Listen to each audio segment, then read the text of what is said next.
me how I get these eyeshadow colors to look really vibrant on the eyes. However, I do feel like everyone can benefit from this, whether you are fair, medium, dark, deep dark, paper, whatever skin tone you have. This could be potentially beneficial to you if you don't know any of these tricks already. I'm going to bring you in closer and show you how to get your eyeshadow colors to look like they have a PhD in pigmentation. So I've already applied my foundation and I've already done my brows. I'm just going to do the eyeshadow and then I'll go back and deal with the rest of the skin later. But first, where did this thing go? Rule number one, whenever you are trying to get eyeshadow colors to pop, you want to even out the base of the eyes. Y'all, I already let you guys know I have hyperpigmentation to my eyes. You probably can't see it as much right now because I do have a bit of concealer around my brows that I blended out, which kind of came down a little bit. And I am currently using a new skincare regimen that's addressing my hyperpigmentation. So it's really not as bad as it used to be, but as you can see here, I have natural brown smoky eyes. That's what I like to call it, natural brown smoky eyes. And if you have hyperpigmentation around your eyes especially, you know what's up. And even if you don't have hyperpigmentation, you want to make sure that you are laying down a base regardless, because your eyeshadows need something to stick to.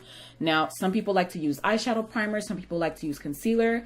I am definitely a concealer girl. I have not gone back to eyeshadow primers ever since I discovered that you could use concealer to actually prime your eyes. So what I'm going to do for this video to show you the difference, I'm going to try to do one eye without any concealer or product on it, and then the other eye with my usual routine. Realistically, anybody can use whatever concealer color that they want to use. I personally prefer to go much lighter than my own natural skin tone, simply because it really allows those colors to show up more. I normally use the Makeup Revolution Conceal and Define Concealer in the shade C12, and as you can see, it's significantly lighter than my skin tone. So I did go to Ulta the other day and I got the C1 concealer, and you can see it's super light. And I don't know if you guys remember this, but a few years ago, we used to use the NYX Jumbo Pencil in the shade Milk and just lay that all over the eyes. I know some people still do it. Some people mix it in with their concealer to give them a lighter shade,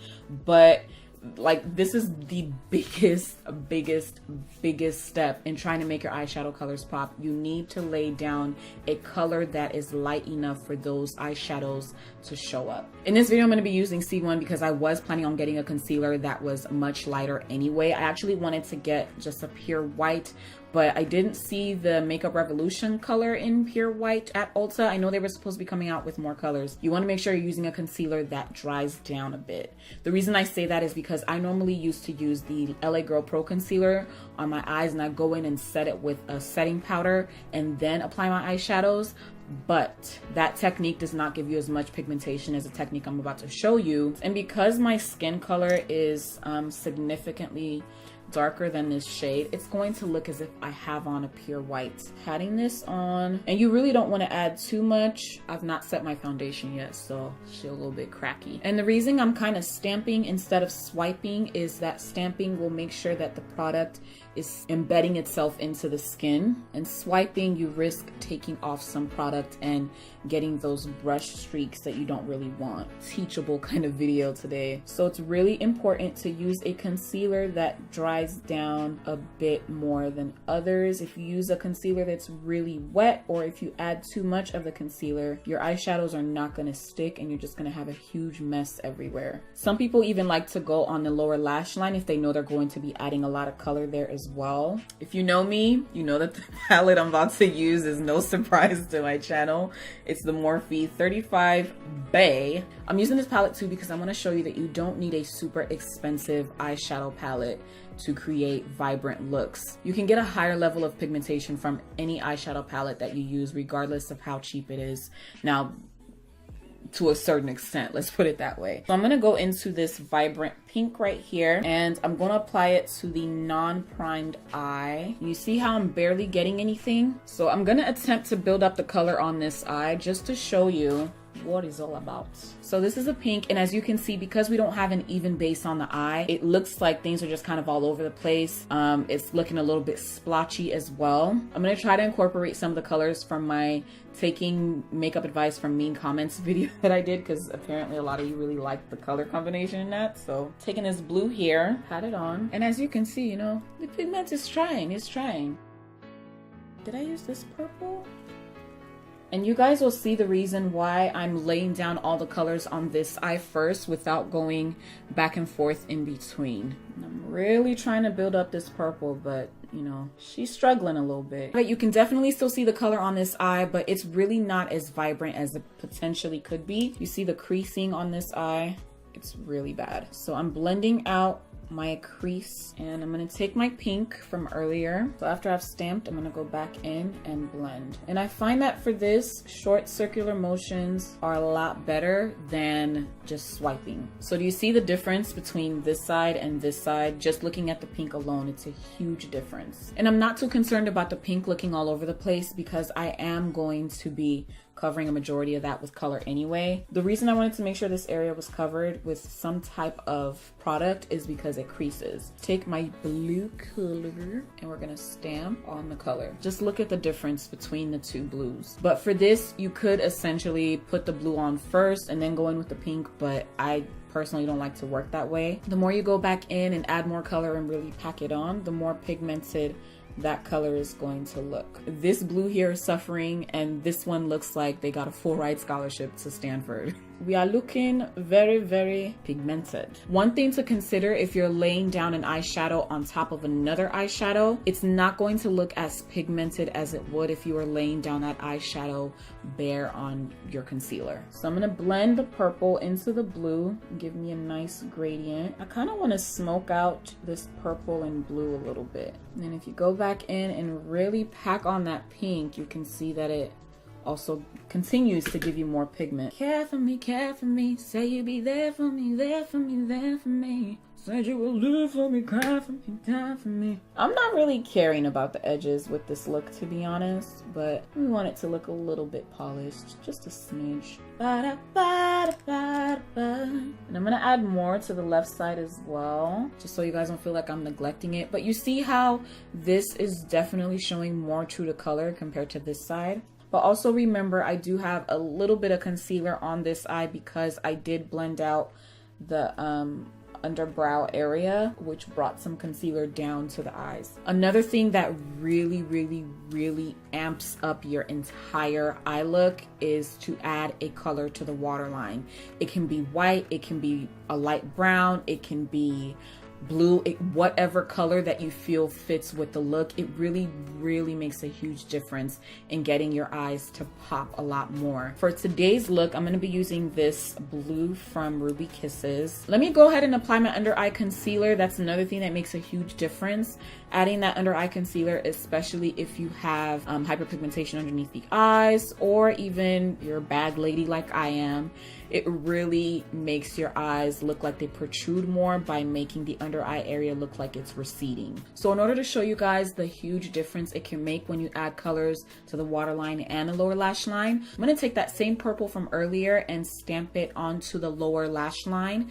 And you can really tell that by having a waterline color and a lower lash line color together, it can really make your eyes pop even more. Some people actually like to use their same concealer or eyeshadow primer, whatever they use on the top lid, but I personally don't do that. So here, because I stamped the color to the lower lash line, and I've already basically set down something for it to stick to by applying my under eye concealer first, I feel like it definitely makes the lower lash line color pop a little bit more. For this brush, I use the Morphe M508, and I'm going to do the same thing to this other side.